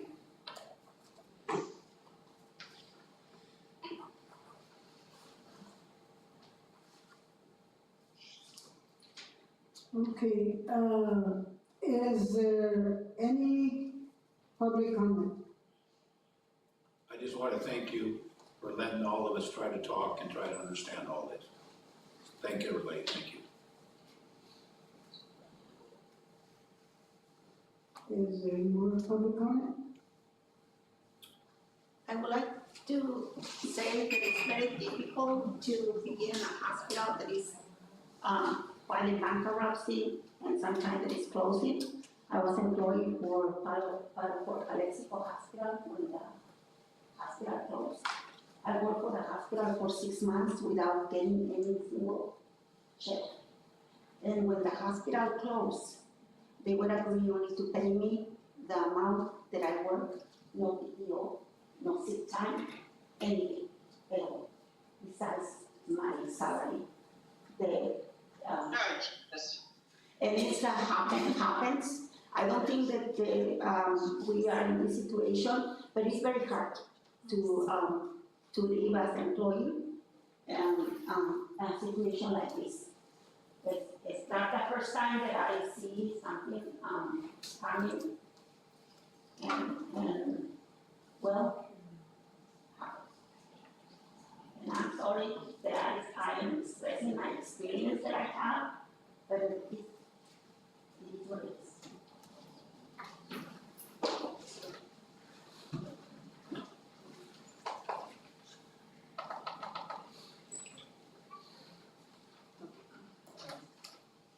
Hello, Leslie Jessup Watkins. My question is just on the basic day-to-day, let's say we filed chapter 9 on Friday. What is the absolute, what do we do first? Who do we not pay? What are the top 5 things that we just implement immediately that conserves cash?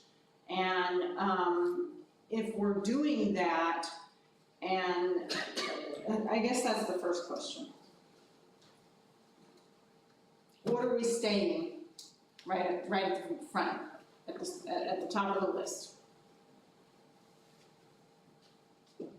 When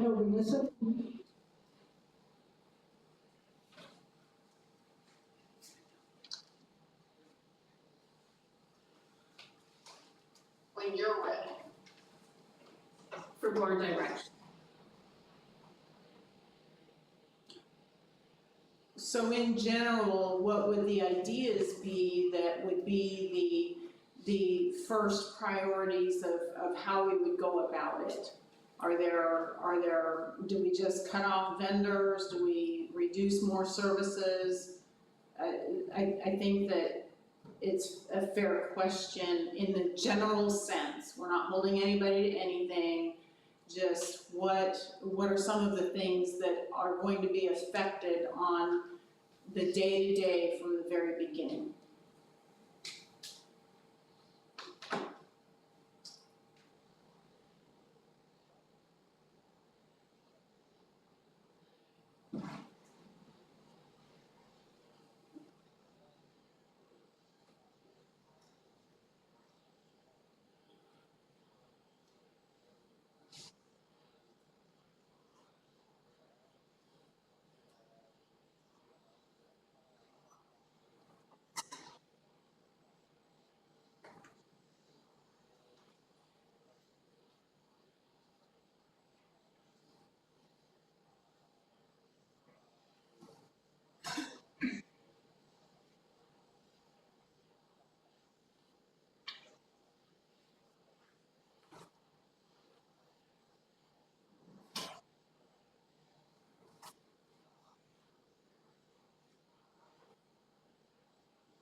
Yes, sir.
So why don't we talk about that?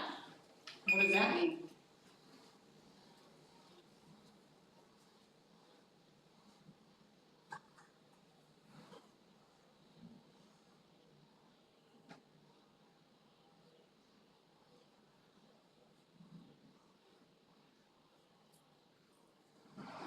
So we're really to the point, we know where all of that.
That's fair enough. So having said all of this, just as a somewhat of a recap to help, just a recap. So you don't feel, Ed, that if we delay by a few days, that that's gonna cause any harm with regard to any creditors that may or may not file a lawsuit against us because of the timing of that and doing that. I have a question if the CHAFA and the other, I think it's the state of California, I don't remember the name of it, the other $600,000 loan, are those part of the bankruptcy? I assume that they are.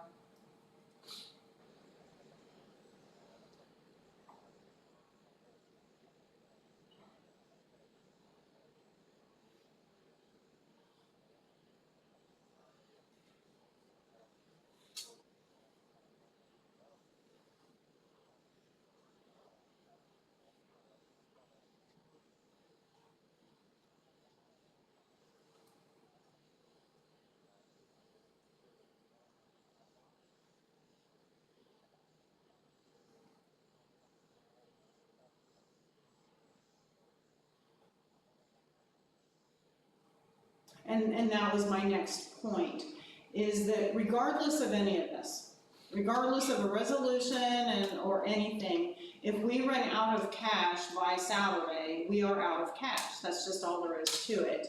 So is it fair to say, notwithstanding any of what we do tonight, the real crux of everything is getting some of those receivables, that $17 million of receivables in the door?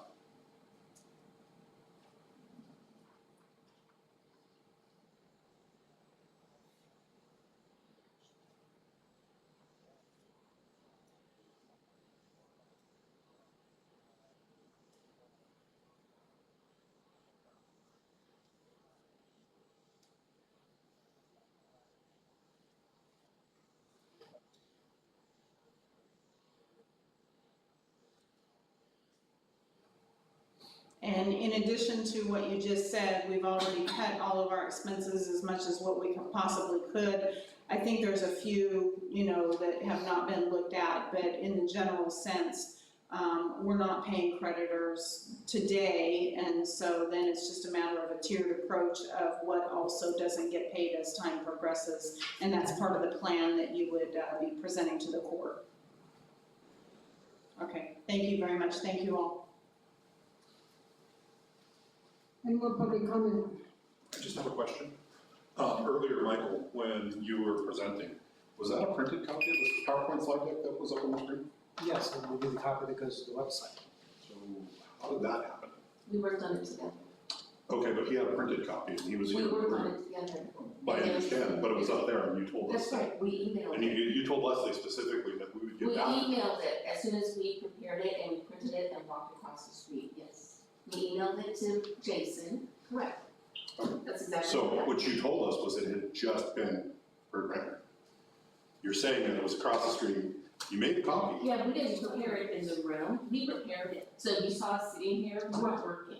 So it was actually prepared before. But it wasn't shared with the board. And if you look at the Brown Act, once it's shared with the board, that's when it needs to be shared. Right, but that's not what was stated. But that's what I'm telling you now. Okay, maybe I so was- we're walking back what you told us earlier. No, And we're stating something new. I think you're playing Okay, something. no, I know. Yes, so anyhow.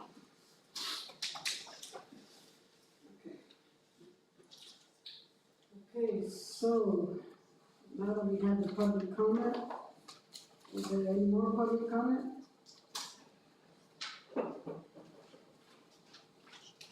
Just really quickly, I stated earlier, I just ask that you table this action tonight. I believe your next board meeting is on October 1st, so we're not asking for a delay of weeks or months. We know this is a serious issue. Your cash on hand is rapidly dwindling and it needs to be addressed. But giving a delay of 8 or 9 days will allow us to go to the LAFCO meeting, find the outcome of that, and move forward. So I just again ask, as I stated earlier in public comment, that you table this item tonight or defer it to your October 1st board meeting. Thank you. Or if you need to, have another special meeting.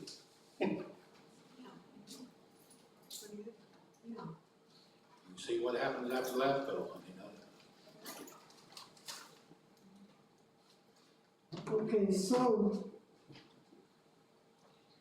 we are on the section of adopt a resolution of the Board of Directors of the Palo Verde Health District authorizing the filing of a Chapter 9 bankruptcy petition and vesting authority to file in an authorized representative resolution number 2025-10. So we already did the public comment. We will now close the public comment. And are there any comments from the board regarding filing the bankruptcy and the presentation that Ed and Vanessa gave? I have a couple of questions. I don't know if this is something Ed can answer or Vanessa, excuse me. You know, let's hope that we get through this, and in the future, would this hurt us in any way with any organizations in California that has provided us with, you know, loans or grants, whatever, in the future?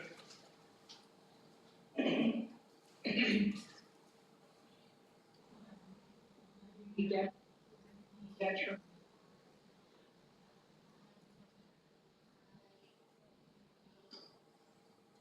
I'm sorry, can you repeat that?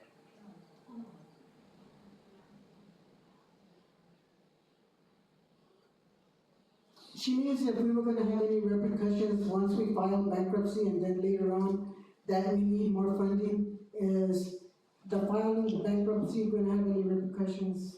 Are we gonna have any regarding that? Yeah, thank you, that's what my question was.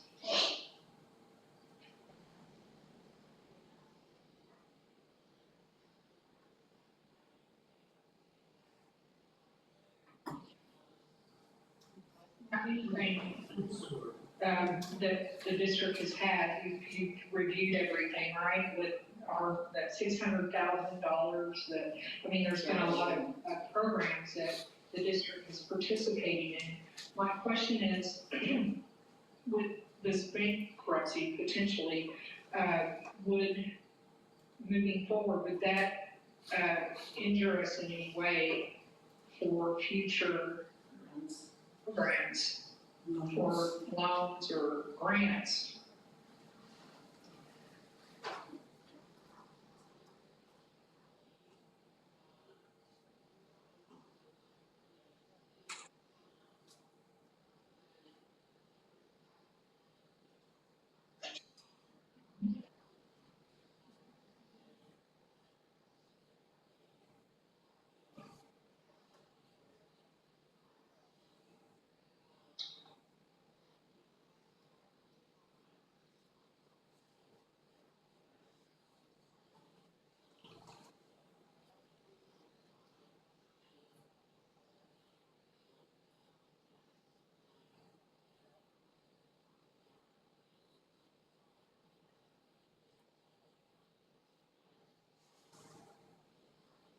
I don't believe any grants would have an impact on this, but I do know that Vanessa stated that the district could be in a far stronger financial position coming out of bankruptcy than it is going in, because there would be no claims to the assets from a secured creditor coming out of bankruptcy.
Okay, thank you.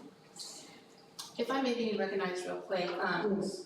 so Supervisor Perez's office is on the phone and is stating that there is no call for action by the LAFCO board on Thursday. Correct. It's simply a public hearing, so waiting until Thursday won't necessarily provide you any additional information. It's a discussion, there's no action.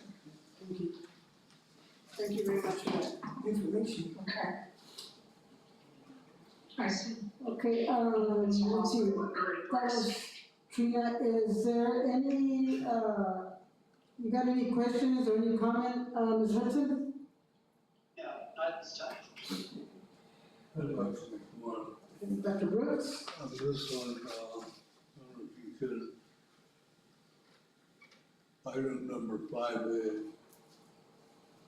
And there's,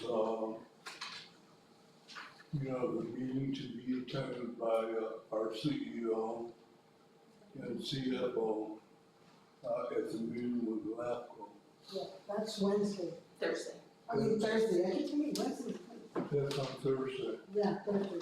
Should not a member of the hospital board be there also? Yeah, we're going.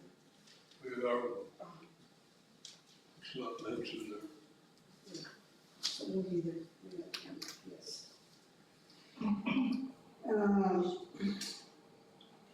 So, do you have any comment? This item?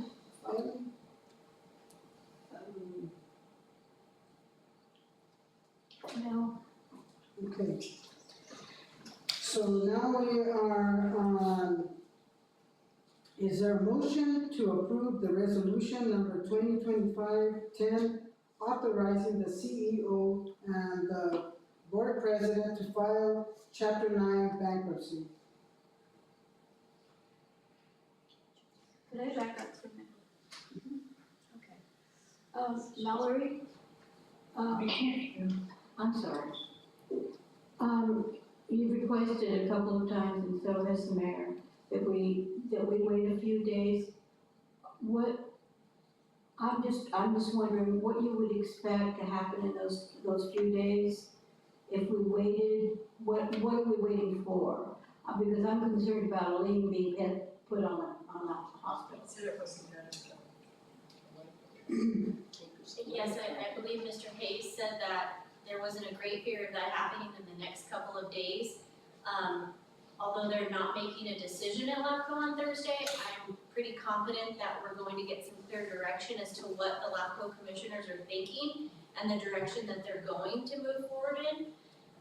So I believe tabling this till your next board meeting, which you just moved to October 1st, is not going to delay what you're trying to do here by that much. You can still accomplish what you may need to accomplish on the 1st if necessary, which again, LAFCO said was the worst case scenario, their option number 9 out of 9. So I think you're making a hasty decision this evening, and we're just asking that you take a beat and continue this item to October 1st. And I second that with Mallory, because when we go to this meeting over there, there's gonna be a lot of people there. Manuel Perez serves on that board, and other people, and we can have discussion with them and learn a little bit more and educate us, all of us. So they might have some good ideas pop out of this. That's what we're doing. Yes, ma'am. Yes, Vanessa.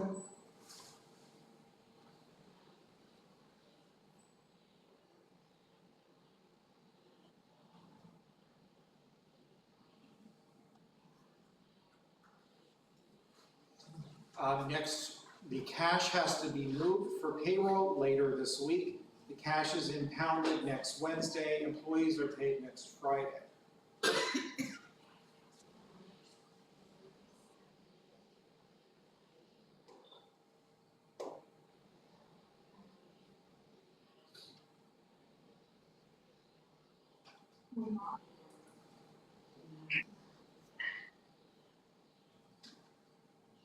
The board may potentially have personal liability and management should employees be brought to work without having the cash on hand to pay them.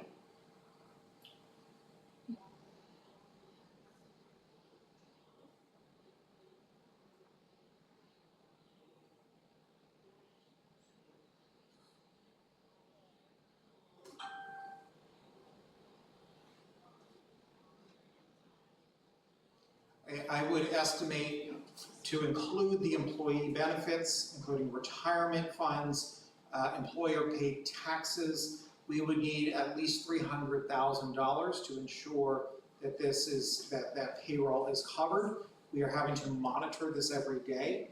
And what I will say is that given the ensuring that we're able to make payroll, as well as the numerous demands daily by vendors threatening to cut off services, to cut off shipments of supplies. We had one vendor who put us on a credit hold over the weekend. This is becoming very difficult, and although I hear and understand their requests, it was made clear that at LAFCO, this is just a discussion, this is a recommendation, this is not action. So this is becoming incredibly difficult to do. I've been doing this for 4 months. This is something that takes all day, every day, having to calculate down to the penny if payroll can be made. So to me, I am saying this is incredibly important, and although there are concerns about waiting for LAFCO, I don't think the people requesting this, are the ones who are held personally liable then to pay payroll.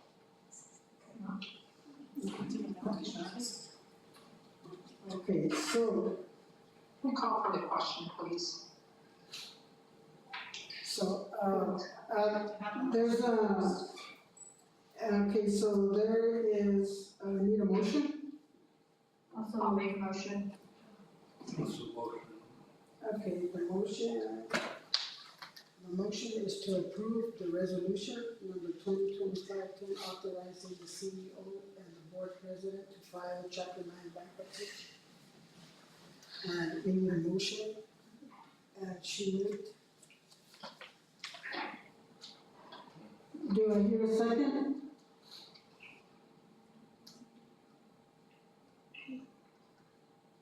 Is there a second on the motion to approve the resolution number 2025-10 authorizing the CEO and the board president to file Chapter 9 bankruptcy?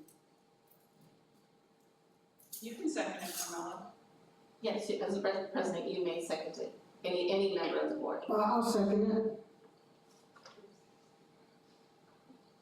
Can we call for the question? Vice President Rowell? Aye. Director Sarden? Aye. Director Brooks? Abstain. Director Hudson? No. President Garnica? Aye. Wasted all the time. Okay, next item is closed session.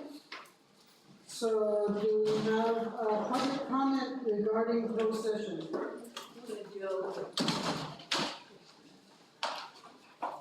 Seeing none, we close public comment. Okay. I would just like to say something that's in my heart, and perhaps it's on your or to mine as well. It's just to hope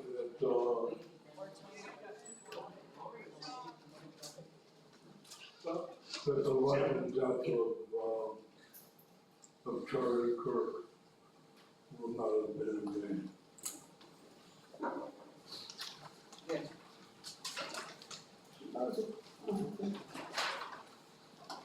So the closed session agenda items are number 1, conference with legal counsel regarding potential initiation of litigation pursuant to Government Code Section 54956.9 D4, one potential case. Item 2, conference with legal counsel regarding significant exposure to litigation pursuant to Government Code Section 54956.9B, 2 potential cases. Item 3, conference with legal counsel regarding liability claim pursuant to Government Code Section 54961, 1 claim. So with respect to item 1, conference with legal counsel regarding potential initiation of litigation, there's no reportable action. Item 2, conference with legal counsel regarding significant exposure to litigation. 2 cases, no reportable action. Item 3, conference with legal counsel regarding liability claim pursuant to government code.